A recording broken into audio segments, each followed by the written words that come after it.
அன்பின் பிதாவே, இந்த காலை வேலைக்கா உமக்கு நன்றி செலுத்துகிறோம். நீர் எங்களை அதிகமாய் நேசிக்கிறீர். ஆண்டவரே, அதற்காமை துதிக்கிறோம். எங்களை உள்ளங்கைகளில் வரைந்து வைத்திருக்கிறீர். அதற்காமை துதிக்கிறோம், ஸ்தோத்தரிக்கிறோம். ஆவியினாலே பிழைத்திருக்கிற நாங்கள் ஆவியின்படியும் நடக்க எங்களுக்கு கிருபை தாங்க. இந்த நாளின் வேத தியானத்தை எங்களுக்கு ஆசீர்வதித்து தாங்க. நேசிக்கிற இயேசு கிறிஸ்துவின் இனிய நாமத்தில் கேட்கிறோம் பிதாவே, ஆமென். லூக்கா 22வது அதிகாரம் 14வது வசனம்.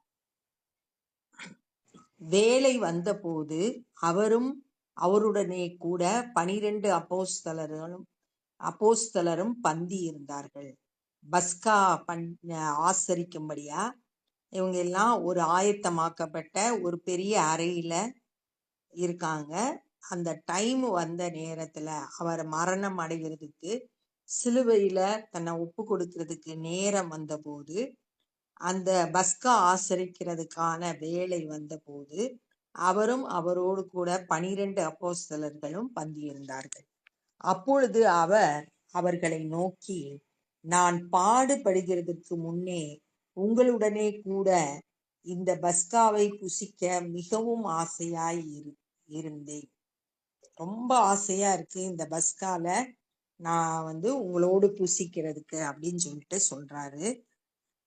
அவரோட முழு எண்ணமும் தன்னுடைய சிலுவை மரணத்தை குறிச்சு தன்னை ஒப்பு கொடுத்து அதற்காக ஆயத்தமாக்கப்பட்ட நிலையில இருந்ததுனால அத அவங்களோடு பேசுறார். எனக்கு உங்களோடு பந்தி இருக்கிறது மிகுந்த ஆசையா இருக்கிறேன்.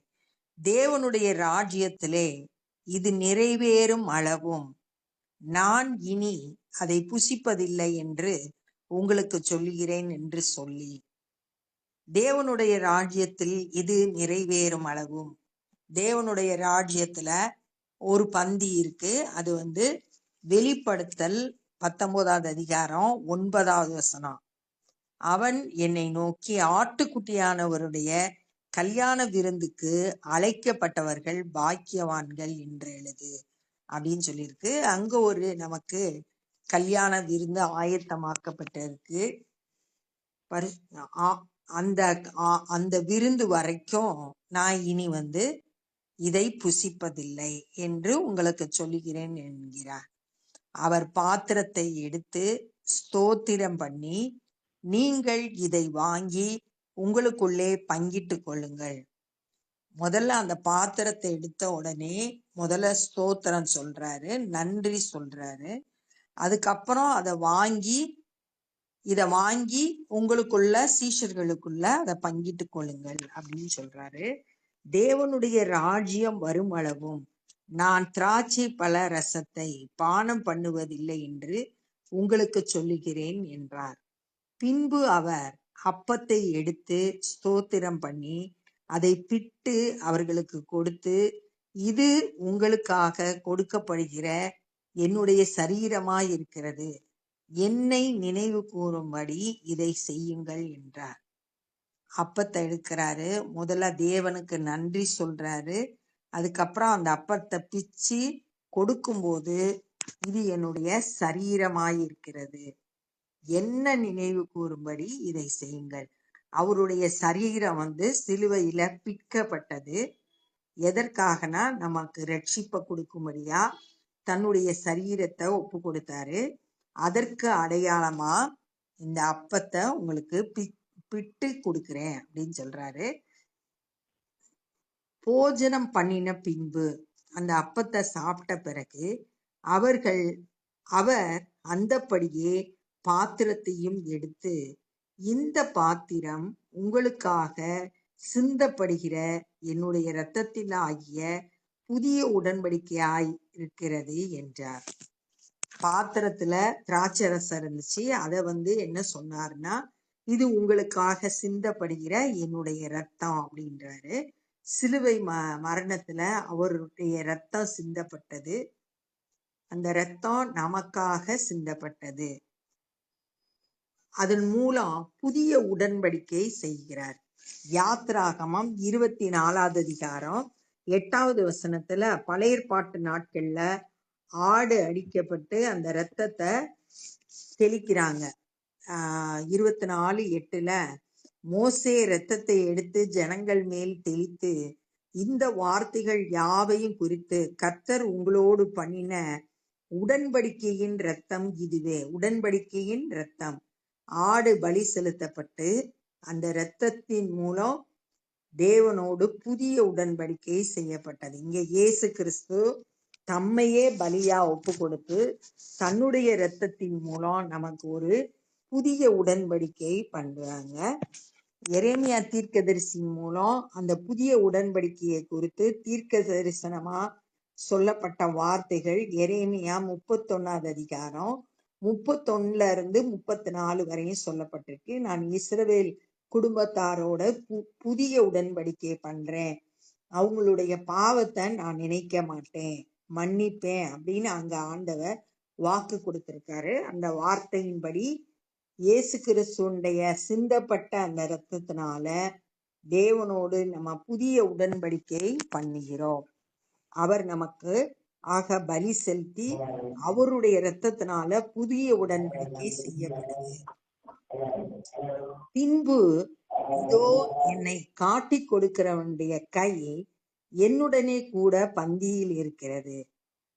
அழகா தன்னை காட்டி கொடுக்க போகிறத இயேசு கிறிஸ்து இங்க தெளிவா உங்களுக்கு புரியும்படியா சொல்றாரு. இங்க இருக்கிற ஒருத்தன் தான் என்னைய காட்டி கொடுக்க போறான். அப்ப இந்த வார்த்தையை கேட்ட போது கூட யூதாஸ் காரியோத்தையோ நம்ம தான் காட்டி கொடுக்க போறோம் அப்படின்ற ஒரு மனம் திரும்புதல் அவனுக்குள்ள ஏற்படல. ஏன்னா பிசாசு அவனுக்குள்ள புகுந்துட்டதுனால ஆண்டவரோட சத்தம் அவனுக்கு கேட்கல. நம்மளும் கூட ஆண்டவரோட சத்தம் கேட்கணும்னா நம்ம ஆண்டவரோட சத்தத்துக்கு கேட்கறதுக்கு நம்மளை தாழ்த்தி ஆண்டவருடைய ஆளுகைக்கு நம்ம ஒப்பு கொடுக்கும் போதுதான் அவரோட சத்தத்தை நம்ம கேட்க முடியும். இப்ப இவன் பிசாசோட ஆளுகையில இருக்கிறதுனால இவனால ஆண்டவர் சொல்றத கேட்டு மனம் திரும்ப முடியல. தீர்மானிக்கப்பட்டபடியே மனுஷகுமாரன் போகிறார். தேவனால தீர்மானிக்கப்பட்ட ரட்சிப்பின் திட்டம் நிறைவேறும்படி இயேசு கிறிஸ்து அந்த மரணத்தை சந்திக்க போகிறார், சிலுவை மரணத்தை. ஆனாலும் அவரை காட்டி கொடுக்கிற மனுஷனுக்கு ஐயோ. காட்டி கொடுக்கிற மனுஷனாகிய யூதாஸ் காரியத்தை குறித்து இங்க சொல்லப்பட்டிருக்கு. அவனுக்கு ஐயோ அப்படின்னு சொல்றாரு. அப்பொழுது அவர்கள் நம்மிடத்தில் யார் அப்படி செய்வான் என்று தங்களுக்குள்ளே விசாரிக்க தொடங்கினார்கள். ஒருத்தர் கேட்டுக்கிறாங்க, யாரு அப்படி செய்யறது அப்படின்னு சொல்லிட்டு ஒருத்தர் விசாரிக்கிறாங்க. அதுக்குள்ளேயும் அன்றியும் தங்களில் எவன் பெரியவனாய் இருப்பான் என்று அவர்களுக்குள்ளே வாக்குவாதம் உண்டாயிற்று. இப்ப சீஷர்களுக்குள்ளே என்ன பிரச்சனைனா, யார் பெரியவன், அவரோட பக்கத்துல வலது பக்கம் இடது பக்கத்துல யாரு உட்கார்றது, இப்ப அந்த போட்டிக்கு வந்துட்டாங்க சீஷர்கள். அதனால யார் காட்டி கொடுப்பா அப்படின்றத விட்டுட்டு இப்ப யார் பெரியவன்ற வாக்குவாதம் அவங்களுக்குள்ள உண்டாயிற்று. அவர்களை நோக்கி சீஷர்களை பார்த்து இயேசு அவங்களுக்கு ஒரு பாடத்தை கற்றுக் கொடுக்கிறாரு. புறஜாதியாரின் ராஜாக்கள் அவர்களை ஆளுகிறார்கள். புறஜாதியார் ஆண்டவர் அறியாத ஜனங்கள், ராஜாக்கள் ஜனங்களை ஆளுகை செய்யறாங்க. அவர்கள் மேல் அதிகாரம் செலுத்துகிறவர்களும் உபகாரிகள் என்னப்படுவார்கள். அவங்க மேல அதிகாரம் செலுத்துறாங்க, அவங்களுக்கு பேரு உபகாரிகள். அதாவது பணம் கொடுத்து மற்றவர்களுக்கு உதவி செய்து அதிகாரம் செலுத்துகிறவர்கள். உங்களுக்குள்ளே அப்படி இருக்க கூடாது. உலக மக்கள் இருக்கிற மாதிரி நீங்க இருக்கக்கூடாது. உங்களில் பெரியவன் சிறியவனை போலவும். பெரியவன்றது யாருன்னா, உங்கள யாரு சிறியவனா இருக்கானோ அவன்தான் பெரியவன். தலைவன் பணிவிடைக்காரனை போல இருக்க கடவன். இந்த தலைவன் யாரு உங்களுக்குள்ள இருக்கிறாங்களோ அவன் ஒரு அடிமை போல பணிவிடை செய்யணும் அப்படின்னு சொல்லிட்டு சொல்றாங்க. யோவான் 13வது அதிகாரத்துல 3-17 வரைக்கும் அங்க இந்த சம்பவம் சொல்லப்பட்டிருக்கு. அதுல இயேசு கிறிஸ்து வந்து ஒரு அடிமையை போல ஒரு இடுப்புல ஒரு கச்சையை கட்டி ஒரு இடுப்புல ஒரு துண்டை கட்டி ஒரு அடிமையை போல சீஷர்களுடைய கால்களை கழுவி அவங்கள எல்லாரையும் பார்த்து சொன்னாரு, நான் உங்களுக்கு மாதிரியா இருக்கிறேன், என்ன பின்பற்றுங்க அப்படின்னு சொல்லிட்டு சொல்லி கொடுக்கிறத அங்க நம்ம வாசிக்கிறோம். பந்தியில் இருக்கிறவனோ பணிவிடை செய்கிறவனோ எவன் பெரியவன்? பந்தியில் உட்கார்ந்து சாப்பிட்றவன் பெரியவனா அல்லது பரிமாறுகிற வேலை செய்கிற பணிவிடைக்காரன் பெரியவனா? பந்தியில் இருப்பவன் அல்லவா. உலக பிரகாரமா சொன்னா உட்கார்ந்து சாப்பிட்றவன் தான் பெரியவன். அப்படி இருந்தும் நான் உங்கள் நடுவிலே பணிவிடைக்காரனை போல இருக்கிறேன். ஆனா உங்க நடுவுல நான் வந்து ஒரு அடிமையை போல வேலைக்காரனை போல பணிவிடை செய்கிறேன். ஏன்னா சீஷர்களுடைய கால்களை கழுவி அவங்களுக்கு மாதிரியா, தாழ்மைக்கு ஒரு மாதிரியா அவங்களுக்கு காட்டுறாங்க. பணிவிடைக்காரரை போல தங்களை தாழ்த்துறவங்க தான் உயர்த்தப்படுவாங்க அப்படின்றத அவங்களுக்கு கற்றுக் கொடுக்கிறத பார்க்குறோம். அப்ப இந்த நாள்ல நம்ம என்ன கற்றுக்கொண்டானா, இயேசு கிறிஸ்து பஸ்கா ஆசரிக்கிறாரு 12 சீஷர்களோடு கூட. அப்ப ஆண்டவர் வந்து பாத்திரத்தை எடுத்து ஸ்தோத்திரம் பண்ணி இத பங்கிட்டு கொள்ளுங்கன்னு சொன்னாரு. தேவனுடைய ராஜ்யத்துல இது வரும் அளவும் அப்படின்னு சொல்லியிருக்கு. அது வந்து பரலோகத்துல ஆட்டுக்குட்டியானவருடைய கல்யாண விருந்துல பங்கேற்கிற வரைக்கும் நான் இதை புசிப்பதில்லை அப்படின்னு சொல்லிட்டு சொல்லுகிறத நம்ம பார்த்தோம். அப்ப வந்து அப்பத்தை எடுத்து ஸ்தோத்திரம் பண்ணி இது உங்களுக்காக பிற்கப்படுகிற என்னுடைய சரீரம் சொன்னாரு.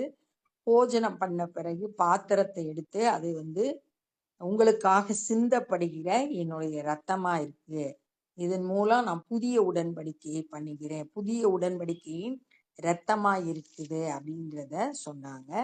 அவரை நினைவு கூறும்படி இதை செய்யுங்கள் அப்படின்னு சொல்லிட்டு சொல்லி கொடுத்தாரு. அப்புறம் என்னைய ஒருத்தன் உங்கள ஒருத்தன் என்னைய காட்டி கொடுப்பான்றத சொன்னாரு. உடனே அவங்க யாருன்னு தங்களுக்குள்ள விசாரிச்சாங்க. விசாரிச்சுக்கிட்டு இருக்கப்பயே அவங்களுக்குள்ள எவன் பெரியவன்ற வாக்குவாதம் வந்துருச்சு. அப்ப இயேசு கிறிஸ்து அவங்களுக்கு போதிக்கிறாரு. உலக பிரகாரமான மக்கள் வந்து யார் தலைவனா இருக்கானோ அவனுங்க வந்து ஆளுகை செய்யறவங்களா இருப்பாங்க, அதிகாரம் செலுத்துவாங்க மற்றவர்களை. ஆனா நான் உங்களுக்கு சொல்றேன், யாரு சிறியவனா இருக்கிறானோ அவன் தான் பெரியவன், யார் பணிவிடைக்காரனா இருக்கானோ அவன் தான் தலைவன் அப்படின்னு சொல்லிட்டு தானே அதுக்கு முன்மாதிரி அப்படின்றாரு. தன்னை தாழ்த்தி ஒரு பணிவிடைக்காரனை போல இயேசு அவங்க கால்களை கழுவி அவங்களுக்கு முன்மாதிரிய காட்டினாரு. உலக பிரகாரமான பார்வையில வந்து பந்தி இருக்கிறவன் தான் பெரியவனா இருப்பான். ஆனா ஆண்டவர் அவங்களுக்கு கற்றுக் கொடுக்கிறது, யார் பணிவிடை செய்கிறாங்களோ அவங்க தான் தலைவனா இருப்பான் அப்படின்றத அவங்களுக்கு கற்றுக் கொடுக்கிறத இந்த நாள்ல நம்ம தியானிச்சோம். இப்ப நம்ம ஜெபம் பண்ண போறோம். அன்பின் பிதாவே, இந்த நாள்ல நாங்க கற்றுக்கொண்ட அந்த வேத பகுதிக்காய் நன்றி செலுத்துகிறோம். ஆண்டவரே, உடைய சரீரம் எங்களுக்காக பிற்கப்பட்டது. ஆண்டவரே, நீர் உம்முடைய இரத்தத்தை எங்களுக்காய் சிந்தினீர். ஆண்டவரே, அதை நாங்கள் விசுவாசித்து நீங்க கொடுக்கிற ஆண்டவரே ரட்சிப்பின் சந்தோஷத்தை பெற்று உமக்கு சாட்சியாய் வாழ எங்களுக்கு கிருபை செய்யுங்க. ஆண்டவரே, எங்களை தாழ்த்தி ஆண்டவரே உம்முடைய சமூகத்துல தாழ்மை உள்ளவர்களாய் நாங்கள் காணப்பட, பணிவிடை செய்கிறவர்களாய் காணப்பட எங்களை ஒவ்வொருவருக்கும் ஆண்டவரே கற்றுத்தாங்கப்பா. உம்மை போல நாங்க மாற தாழ்மை உள்ளவர்களாய் இருக்க கிருபை செய்யுங்க. இந்த நாள்ல சுவிசேஷ பணியை செய்கிறவங்களை கரத்துல பயன்படுத்துங்க. அநேகர் சத்தியத்தை அறிந்து விடுதலை பெற்றுக்கொள்ள கிருபை தாரும். நாங்களும் சுவிசேஷ பணி செய்ய எங்களை அர்ப்பணிக்கிறோம். நேசிக்கிற இயேசு கிறிஸ்துவின் இனிய நாமத்தில் கேட்கிறோம் பிதாவே, ஆமென். என் ஆத்துமாவே கர்த்தரை ஸ்தோத்திரி, என் முழுவலுமே பரிசுத்த நாமத்தை ஸ்தோத்திரி. என் ஆத்துமாவே கர்த்தரை ஸ்தோத்திரி, கர்த்தர் செய்த சகல உபகாரங்களை மறவாதே. ஆமென். God bless you.